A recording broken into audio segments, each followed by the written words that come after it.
Welcome to what is happening in today with Crowning Thoughts. Santiago DC Maria Truth Speaker. Uncovering the Trump family's $500 million crypto pact with UAE power broker. Raising alarms on power and influence folks, let's get straight to the heart of this eye-opening story that's shaking up Washington and beyond. A groundbreaking report from the Wall Street Journal has pulled back the curtain on a massive $500 million business deal between the Trump family and a high-ranking royal from Abu Dhabi in the United Arab Emirates. This isn't just some routine investment. It's a transaction that's sparking serious questions about conflicts of interest, foreign influence, and whether personal business is mixing too closely with presidential power. Signed just 4 days before Donald Trump's second inauguration on January 20, 2025, this deal handed nearly half of the Trump family's cryptocurrency company to entities tied to Sheikh Tahnoon bin Zayed Al Nahyan, a man who's not only a member of the UAE's ruling family, but also their national security advisor. Experts are calling it pretty extraordinary, and for good reason. It smells like a potential quid pro quo, especially since the UAE later got special access to advanced U.S. technology under Trump's watch. We're going to break this down step by step so you can see the full picture, because transparency is key in a democracy, and you deserve to know how these dots connect. First off, let's talk about the players involved to make sure everyone understands who's who. Donald Trump, back in the White House for his second term starting in 2025, has long mixed his business empire with politics. His family runs various ventures, including this one called World Liberty Financial, a cryptocurrency platform launched by Trump and his sons, along with real estate developer Steve Witkoff and his son Zach. Crypto, for those who might not be deep into it, is digital money like Bitcoin. But this company aimed to create a stablecoin backed by dollars and offer lending services, basically a way to borrow and lend using blockchain tech. It's touted as a tool for financial freedom, but critics say it's just another way for the Trumps to cash in on their name. Now, enter Sheikh Tahnoon bin Zayed Al Nahyan. This guy isn't your average investor. He's one of the most powerful figures in the Middle East. As the brother of UAE President Mohammed bin Zayed Al Nahyan, he's got royal blood and massive wealth from oil-rich Abu Dhabi. But more importantly, he's the UAE's national security advisor, overseeing intelligence operations that have earned him the nickname Spy Sheikh. He's built a vast empire through companies like Royal Group and International Holding Company, which dabble in everything from AI to defense. His influence stretches globally, and he's known for pushing the UAE's agenda on the world stage, including closer ties with the US. For access to cutting-edge tech, the deal itself.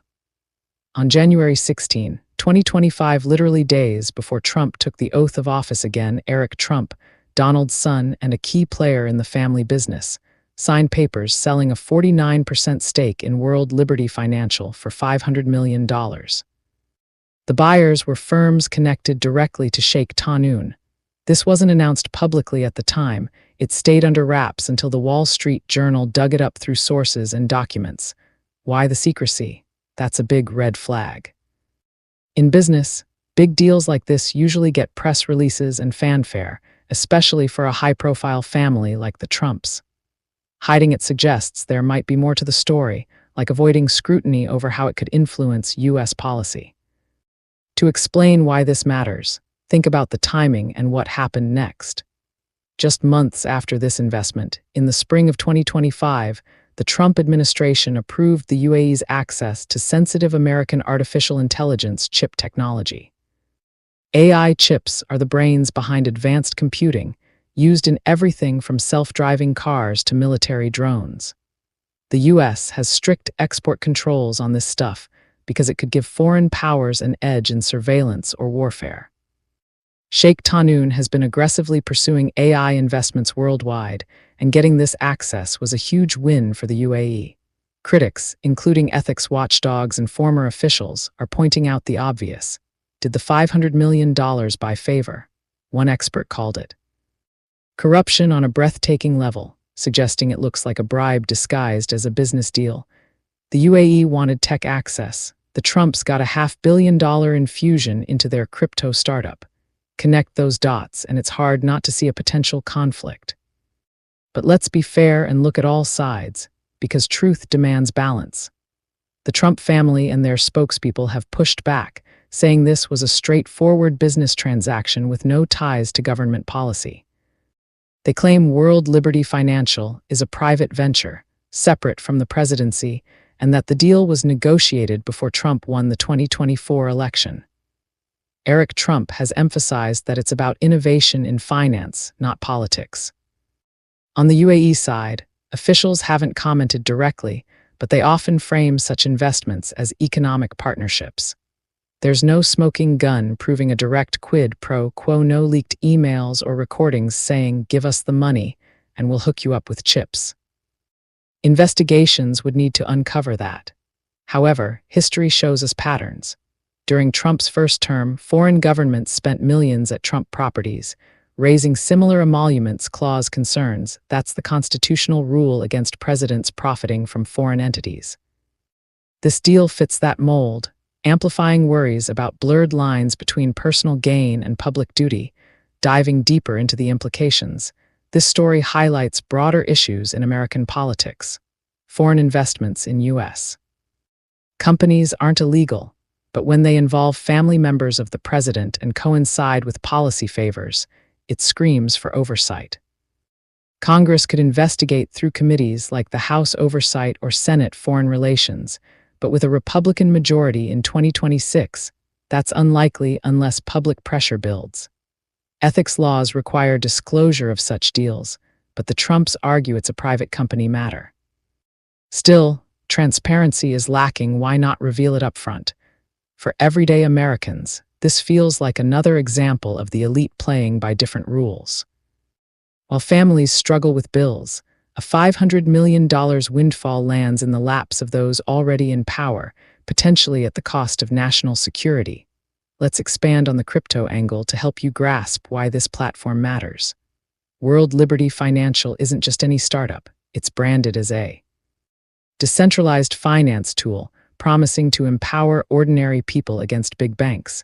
But with Sheikh Tahnoon's involvement, it ties into global finance networks. Crypto is volatile, prices swing wildly, and regulations are still catching up. The UAE is a crypto hub with lax rules that attract investors, but also concerns about money laundering.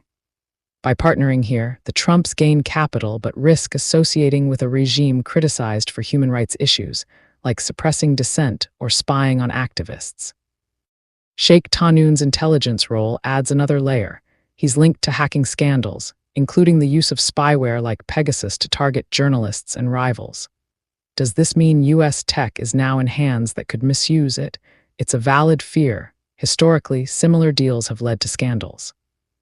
Remember the Kushner family's Qatar bailout in 2018, or Trump's own Saudi arms deals. Patterns like these erode trust in government.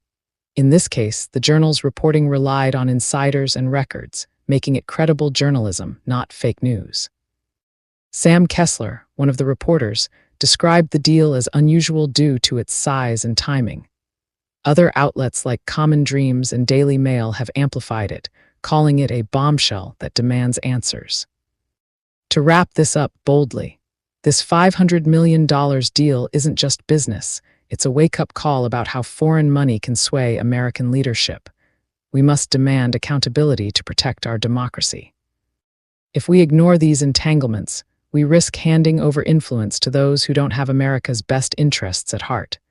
Stay informed, question power, and let's push for reforms that keep business out of the Oval Office. The criminal finds joy in his crimes while robbing us blind, and the system gets slippery wet allowing it.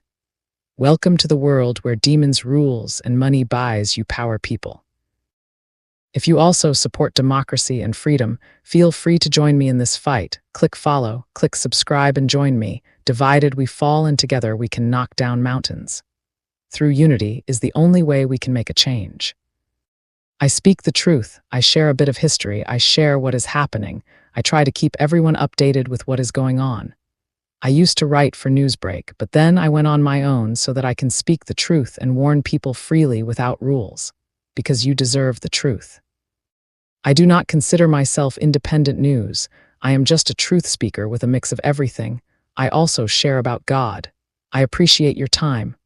I do consider myself independent in the fact that no one controls my narrative. I will not say what everyone else wants to hear. That is not why I created this movement. It is either the truth or nothing. Thank you. Stay safe. God bless. I love you all. Crowning Thoughts, True Speaker, copyright 2025 by Santiago D.C. Maria, licensed under Creative Commons Attribution.